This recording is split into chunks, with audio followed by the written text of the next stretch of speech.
qu'on peut faire maintenant, c'est montrer la prochaine petite bouteille. Je ne sais pas si tu veux terminer. Oui, oui, non, non, ça va. On peut montrer la bouteille et Ouais. discuter de l'autre vin. Je te ramène un autre verre. Hop. Voilà, tu la passes devant la caméra. Voilà, parfait. Je te reprendrai un autre verre. Oui, oui, ce sera mieux. Hein.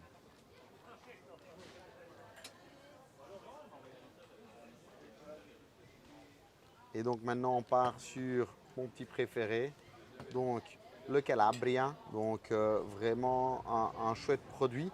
Le Nobili de chez Casabruni, à savoir ici on va parler d'un cépage qui est souvent fort peu connu, qui est le Galliopo. Alors c'est un Là, je cépage, te le dis, c'est très méconnu. oui, et donc qui est pourtant un cépage hyper intéressant du sud de l'Italie, la Calabre, et où on va aller retrouver en fait des notes super intéressantes.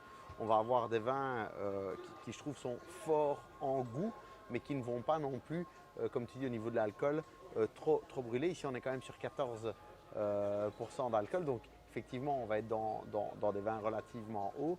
Mais tu vas voir qu'il y a une subtilité dans ces vins qui sont, pour moi, incroyables.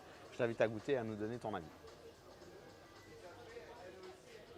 Dans le bouquet, c'est vrai qu'on tire déjà vers un Porto. Hein. Oui, c'est vrai. Il y a une puissance, il y a un goût, enfin un truc de vieux tonneau, ouais, voilà. Je reste avec cette réminiscence Porto. Oui. On va avoir le goût des fruits des bois. On va avoir un vin fort, plutôt à boire en compagnie d'une viande ou quelque chose comme ça. Mais on est sur un vraiment le fruité super produit. est tout à fait remarquable. Ouais. Hein. Alors là, et la première bouche est puissante, sans être violente. Bon, ce qu'un alcool, enfin, quelque chose fort en alcool pourrait parfois donner. Provoquer, donc, oui. Oui, donc c'est quand même subtil, délicat, tout en étant très affirmé. C'est long en bouche. Là, je continue de bien le sentir après la petite gorgée que j'ai à gérer. Les sensations sont fortes dans l'avant de la bouche. Oui. À la déglutition, il ne reste pas grand-chose dans le fond de la bouche. Deuxième petite gorgée. Ouais. Un vin fier de l'être. C'est vrai, c'est pas mal comme descriptif. C'est très. C'est équilibré, mais équilibré côté puissant. Oui. Hein, on n'est pas du tout dans des subtilités à la Bordeaux. C'est ça. Ça, ce sont des vins qui me plaisent particulièrement, mais j'ai aussi cette habitude, étant d'origine calabraise, inévitablement, je ne vais pas dire depuis tout petit, mais très jeune, on va plutôt vers des vins forts et puissants. Et donc, moi, ce sont des choses que j'aime au niveau du palais.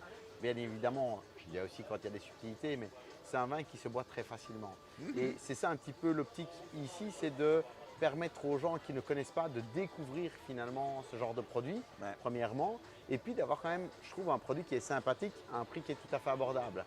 Alors, je ne vais pas te cacher un aspect, c'est que étant donné que ce sont des plus petites maisons, qu'on doit les porter et qu'on a des très petites quantités, limite à moi, il me coûte plus cher que d'aller au supermarché et de prendre le premier prix de chez Colruyt, de chez Cora, comme beaucoup font, etc. Ici, on va vraiment chiner un produit qui est, je trouve, hyper intéressant, que tu ne retrouveras pas ailleurs. Et c'est aussi une des raisons pour lesquelles les gens reviennent, entre guillemets, chez nous. Parce qu'ils disent, bah, tiens, ok, quand j'ai un village de Noël, quand j'ai un village gaulois, c'est la seule opportunité que j'ai de goûter tel vin rouge, de goûter tel vin blanc, de goûter tel type de cocktail, puisqu'on fait également des cocktails assez originaux, de goûter tel type de shot. Et donc, c'est vraiment ce qu'on fait. Idem au niveau des bières. Alors, on n'est pas là pour parler des bières, mais on est sur une brasserie qui est, je pense, je suis le seul ici autour du village, tant Noël que gaulois, à vendre ce type de produit. Et c'est parce que j'estime que j'apporte un petit peu de plus-value en fonctionnant de la sorte, parce que tu n'as clairement pas besoin de moi. Si tu veux prendre une triple carmélite, si tu vas au Colruyt, tu peux toi-même la mettre dans ton frigo et la déguster à la maison comme tu veux. En revanche, pour ce type de produit, bien, je viens un peu en support, je vais rechercher des nouveaux produits et les présenter au public. Ben voilà, si on est là aujourd'hui, c'est parce que justement, tu m'as fait goûter des choses que je ne pouvais pas dire autre chose que ailleurs, jamais vu, quoi, hein, jamais goûté. Et je suis un peu dans cette philosophie de sortir un peu, surtout les jeunes, de leur putain de cocktail à l'américaine. Ouais. Dans la droite lignée des influenceuses. Oui, Ben, bien sûr. il y a du plaisir à boire et à manger à l'européenne. Avec des produits authentiques comme ceci. Voilà. Avec des produits authentiques, on est proche de la terre, c'est une petite infrastructure, un petit vignoble, mais néanmoins qui peut pour moi sortir des grands produits. Et je le répète, chez eux, il y a un vin qui est extraordinaire, mais qu'il est impossible de sortir ici. Mais moi, je n'ai que quelques bouteilles à la maison que je me réserve pour les grandes occasions, Ouais. parce que je trouve que même pour moi, un consommateur privé, quand je reviens chez moi, ben, je ne peux pas me permettre tous les jours d'ouvrir une bouteille comme ça, mais ils ont des produits vraiment extraordinaires, quoi. Extraordinaires.